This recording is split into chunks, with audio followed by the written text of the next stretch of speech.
അതേ പറഞ്ഞു, മനസ്സിലായില്ലേ? ഇന്നിപ്പോ ഇലക്ട്രിസിറ്റി ഓഫീസിലേക്ക് മറിച്ചാ എന്തിന്? കോൺഗ്രസ്സുകാരെ ഇലക്ട്രിസിറ്റി കക്കാൻ വേണ്ടിയിട്ട് പന്നിക്കണി വെച്ചിട്ട് മറ്റേ കെണിയും വെച്ച് ആ ഇലക്ട്രിസിറ്റിന്റെ അടിച്ചു മാറ്റിയിട്ട് അതിൽ പെട്ടൊരു കുട്ടി മരിച്ചപ്പോൾ ഇവർ അങ്ങോട്ട് ജാഥ. മനസ്സിലായെങ്കിൽ കോൺഗ്രസിന് അങ്ങനെയാണ്. ഒരാൾ ഒരു കോൺഗ്രസ്സുകാരൻ കത്തിയെടുത്ത് കുത്തി ഒരാളെ കൊന്നാൽ അതിന്റെ ഉത്തരവാദിത്വം കത്തിക്കാം.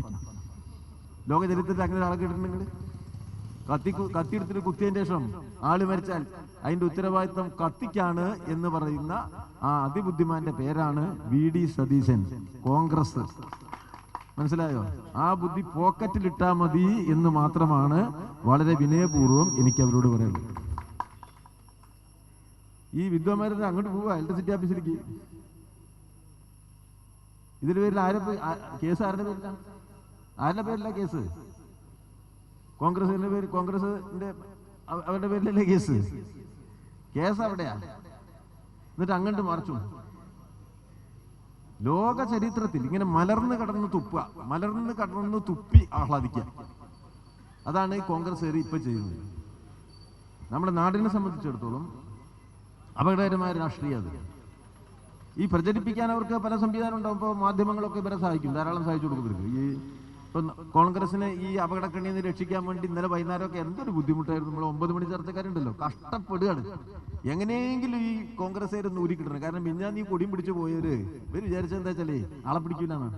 ഒരു കാര്യങ്ങളും മനസ്സിലായിക്കൊള്ളണം. പിണറായി വിജയൻ അവിടെ 24 മണിക്കൂർ വേണ്ടി വന്നില്ല, വെറും 4 മണിക്കൂർ കൊണ്ട് പൊക്കിയെടുത്ത് പൂച്ചക്കുട്ടിയെ പൊക്കിയെടുത്ത് കൊണ്ടുവന്നതുപോലെയല്ലേ ആ കോൺഗ്രസ് പിടിച്ചൂടെ കൊണ്ടുവന്ന് ഹാജരാക്കിയ 2 ഉള്ളിലോട്ടുണ്ട്. ഇനി അന്വേഷിച്ചുകൊണ്ടിരിക്കുക. ഇതിന്റെ എല്ലാം അന്വേഷിക്കും പിണറായിയുടെ ഗവൺമെന്റ്, എല്ലാവരെയും പിടിക്കും എന്ന കാര്യം എല്ലാവരും മനസ്സിലാക്കിക്കൊള്ളണം. ഞങ്ങൾക്ക് യാതൊരു ബേജാറുമില്ല. കാരണം പന്നിയിറച്ചി കച്ചവടത്തിൽ കമ്മ്യൂണിസ്റ്റുകാരില്ല, അതൊക്കെ കോൺഗ്രസ്സുകാരാണ്. മനസ്സിലായില്ലേ? കാട്ടിൽ ഇവിടെ പോണ വൈകുന്നേരം ആകുമ്പോൾ പിടിച്ചാൽ ഞങ്ങളുടെ ഒറ്റ ആളുണ്ടാവില്ല. കാരണം ഞങ്ങൾ നിയമവിധേയമായി ജീവിക്കുന്നവരാ. കള്ളത്തരത്ത് കാശുണ്ടാക്കി കഞ്ഞി കുടിക്കുന്ന ഒരാളും കമ്മ്യൂണിസ്റ്റ് പാർട്ടിയിലില്ല. അത് മനസ്സിലായിക്കൊള്ളും. നിങ്ങൾക്ക് ഇതാണ് ശീലം. എന്തെല്ലാം കാട്ടിൽ നിന്ന് അടിച്ചു മാറ്റാൻ പറ്റുമോ അടിച്ചു മാറ്റി കാശുണ്ടാക്കാൻ പറ്റുമെന്ന് ഇപ്പൊ പറ്റൂല. ഇപ്പൊ ഗവൺമെന്റ് മാറിയിട്ടുണ്ട് ഇവിടെ. അപ്പൊ പിന്നെ പന്നിക്കണിയായിട്ട് ഇറങ്ങിയിരിക്കുക. എന്നിട്ട് പന്നിക്കണി ഇവൻ വെച്ചു, ഷോക്കേറ്റൊരു കുട്ടി മരിച്ചു. അപ്പൊ പിന്നെ അതിന്റെ ഉത്തരവാദിത്തം കേരള സർക്കാരിന്. ഇത് പന്നിക്കണി വെച്ചതിന്റെ ഉത്തരവാദിത്തം പിണറായിക്കാ? ഇവിടെ ആര്യാടൻ മന്ത്രി ആയിരുന്നില്ല, ഇലക്ട്രിസിറ്റി മന്ത്രി.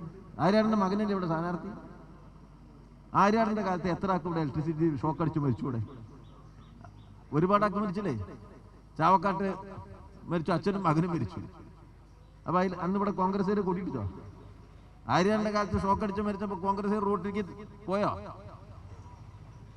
പന്നിക്ക് കണി വെച്ചിട്ട് ഇവിടെ എത്ര ആൾക്ക് ഷോക്ക് അടിച്ചിട്ടുണ്ട്? 2 പോലീസുകാർക്ക് ഷോക്ക് അടിച്ചിരുന്നു, മരിച്ചുപോയി. നമ്മളാ പുതുപ്പരിയാരം ക്യാമ്പിന്റെ പിന്നിൽ പോലീസുകാർ പോവായിരുന്നു, വീട്ടിക്ക് പോവാ. അപ്പോ ഷോക്കടിച്ചു മരിച്ചുപോയി. അപ്പൊ ഷോക്കടിച്ച് മരിച്ചതിന്റെ ഉത്തരവാദിത്വം ഇലക്ട്രിസിറ്റി മന്ത്രിക്കാവോ? അങ്ങനെ ആയിരുന്നോ? കോൺഗ്രസ് എടുത്തിട്ടുണ്ട് അങ്ങനെയാണോ? ഇങ്ങനെ രാഷ്ട്രീയം എന്ന് പറയുന്ന ഗൗരവമുള്ള ഒരു വിഷയത്തെ ഇങ്ങനെ മോശമായിട്ട് പറയാനും കൈകാര്യം ചെയ്യും. ഒരു മരണം സംഭവിച്ചാൽ അത് ദുഃഖകരമായൊരു കാര്യമാണ്. നിങ്ങൾ എന്താ ചെയ്യണേ? അതിനെ രാഷ്ട്രീയമായിട്ട് ഉപയോഗിക്കുക. ഇങ്ങനെ പ്രവർത്തിക്കുന്ന ഒരു കൂട്ടുണ്ടോ?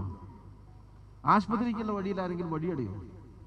പിന്നെ ആശുപത്രിക്കുള്ള വഴിയുടെ അവിടെ മാത്രമല്ല വഴിയുടെ. ഞാനതിലെങ്ങനെ വരിക? നമ്മുടെ ഓഫീസിലേക്കാ, നമ്മുടെ ഓഫീസ വഴിയിലടി. സന്തോഷമായി കോൺഗ്രസ്സുകാർക്ക് ഒരാളെ തടയാൻ കിട്ടിയത്. ഒരാളെ തടയാൻ കിട്ടിയല്ലോ എന്നാ മര്യാദ. ഏതോ കുറച്ച് കോൺഗ്രസ് നമ്മളെ നാട്ടുകാരൊന്നുമില്ല, അവിടുന്ന് ഇവിടുന്ന് വന്നൊരു കുറച്ച് കോൺഗ്രസ് ഇവിടെ ഉണ്ട്. അവര് വന്നിരിക്കുക. ഇവര് വിചാരിച്ചത് വെച്ചാല് നമ്മളൊക്കെ അവിടെ ഇരിക്കൂലട്ടാ. അത് തെറ്റിദ്ധരിക്കരുത്. അങ്ങനെയല്ലല്ലോ അതിന് സംഭവിക്കുക. അപ്പൊ എന്താ ഉത്തരവാദിത്തം ഉണ്ടോ? എന്തെങ്കിലും ഉത്തരവാദിത്തം ഇവർക്കുണ്ടോ? രാഷ്ട്രീയ പ്രവർത്തനം ഉത്തരവാദിത്തപൂർവ്വം കൈകാര്യം ചെയ്യേണ്ടല്ലേ? ആ പ്രവർത്തനം ഇവർ നടത്തുന്നുണ്ടോ? ഇല്ല. ഇതാണ് ഇപ്പൊ ഇവിടെ സംഭവിച്ചത്.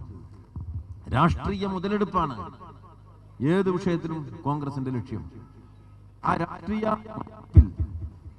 സത്യത്തിന് വില കൽപ്പിക്കുന്നില്ല, എന്താണെന്ന് അന്വേഷിക്കുന്നില്ല, എന്താണ് സംഭവിച്ചതെന്ന് പരിശോധിക്കാതെ തന്നെ രാഷ്ട്രീയ ലാഭം ഉണ്ടാക്കാൻ പറ്റുമോ? മരണത്തിൽ പോലും മായം കലർത്തുക എന്നൊരു കൂട്ടരെ പാലിൽ മായം കലർത്തിയെന്ന് കേട്ടിട്ടുണ്ട്. മരണത്തിന് മായം കലർത്തുവോ? പ്രയാസമല്ലേ നമ്മൾ നോക്കാം.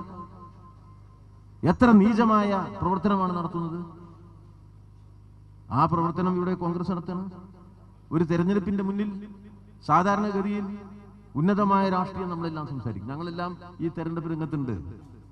ജനങ്ങളിൽ നമുക്ക് വിശ്വാസമുണ്ട്. ജനങ്ങളോട് നമ്മുടെ രാഷ്ട്രീയ നിലപാടുകൾ നമ്മൾ വിശദീകരിക്കുകയാണ്. ഇവരോ അവർ രാഷ്ട്രീയ നിലപാട് വിശദീകരിക്കുകയല്ല. തട്ടിപ്പിൽ വെട്ടിപ്പിൽ സൂത്രത്തിൽ ചില കാര്യങ്ങളും കൈക്കറികളും നടത്തി അവരെ പിന്തുണക്കുന്ന ചില മാധ്യമ ബിന്ദുവിനോടുകൂടി വിവാദങ്ങളും കളവുകളും പ്രചരിപ്പിച്ച് തെരഞ്ഞെടുപ്പിൽ വിജയത്തിന്റെ വഴി എളുപ്പത്തിലുണ്ടാക്കാൻ പറ്റുമോ എന്നുള്ള പ്രവർത്തനമാണ് ഇവരിവിടെ നടത്തിക്കൊണ്ടിരിക്കുന്നത്. വൻ കളവുകൾ അതിനുവേണ്ടി അവർ പ്രചരിപ്പിക്കുകയാണ്.